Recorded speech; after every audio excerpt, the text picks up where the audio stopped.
हे काल, तूने 4 युगों में जीवों को बहुत ही तड़पा के रखा है। अब जा, अब कलयुग आ चुका है। अब मैं इन सभी जीवों को इस पृथ्वी लोक से अपने लोक ले जाऊंगा।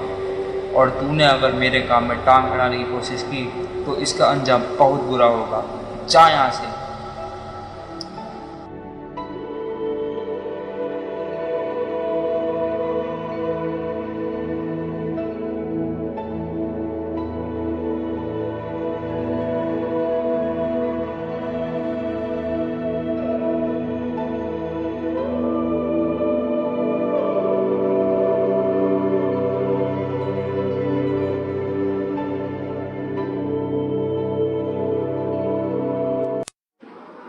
परमात्मा का धाम है ही ऐसा जहाँ पे जो जाता है उस परमात्मा की भक्ति करने के पश्चात इस आत्मा को स्वयं ये एक अपने निजी विमान में बैठकर उस लोक में जाता है और काल के लोक को पार करते हुए उस परमात्मा के लोक के आगे सामने जब आता है तो इस आत्मा की आंखें चुंधिया जाती है कि क्या सच में एक ऐसा भी लोक था जिसको हम छोड़कर इस गंदे पृथ्वी लोक पर आ चुके हैं। उस लोक के तेज के आगे इस पूरे ब्रह्मांड का कोई भी तेज नहीं है।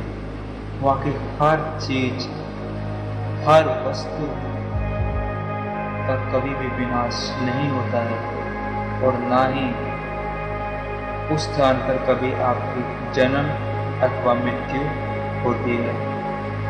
वहाँ पर आपके बने बनाए महल है जो कभी भी नष्ट नहीं हो सकते और ना ही उनका तेज कभी कम पड़ सकता है। जमीन में से इतना तेज निकलता है मानो सोना भी उसके आगे कुछ ना हो। उस तेज के आगे, उस परमात्मा के रूप के आगे कोई भी चीज ना सकती। सतलोक के अंदर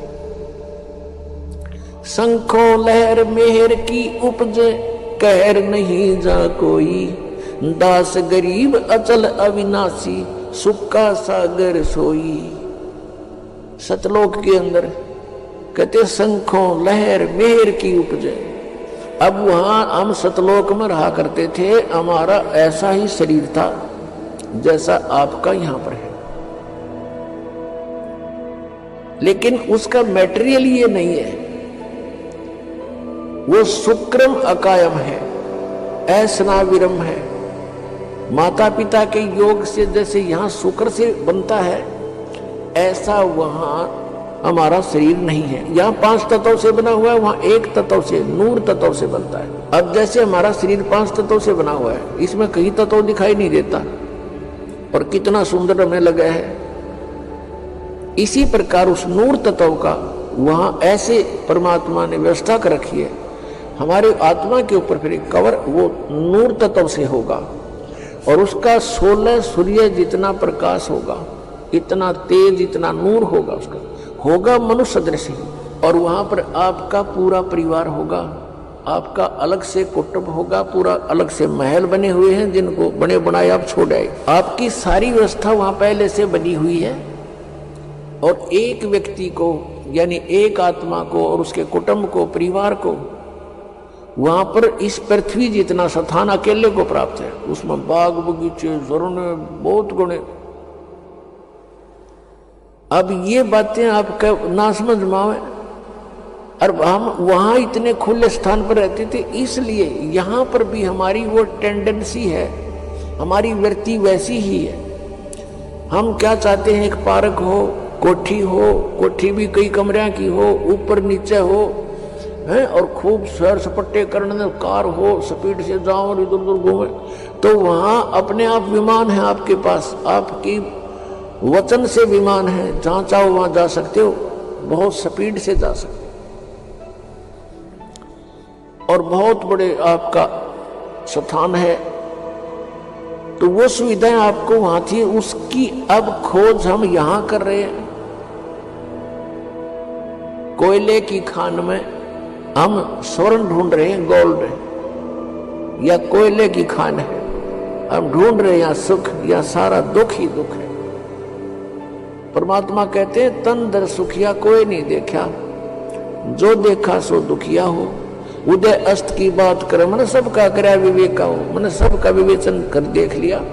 किसी के पास भी संत जाते हैं, 100 समस्याएं बता देता है, चाहे राष्ट्रपति हो यहाँ का, और चाहे वो ब्रह्मा हो, चाहे विष्णु हो, चाहे शिव हो, और चाहे इंद्र हो, वो भी 100 समस्याएं। उनके इतिहास देख लो, ऋषियों के सामने कैसे प्रार्थनाएं कर रखी उन्होंने। तो पुण्यात्माओं, वो सुख सतलोक में है।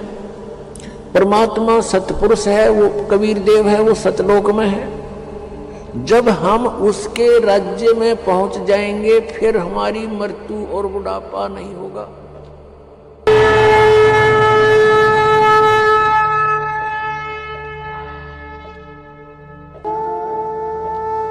कोई है रे परले पार का, जो भेद कहे झनकार का। कोई है रे परले पार का, जो भेद कहे झनकार का।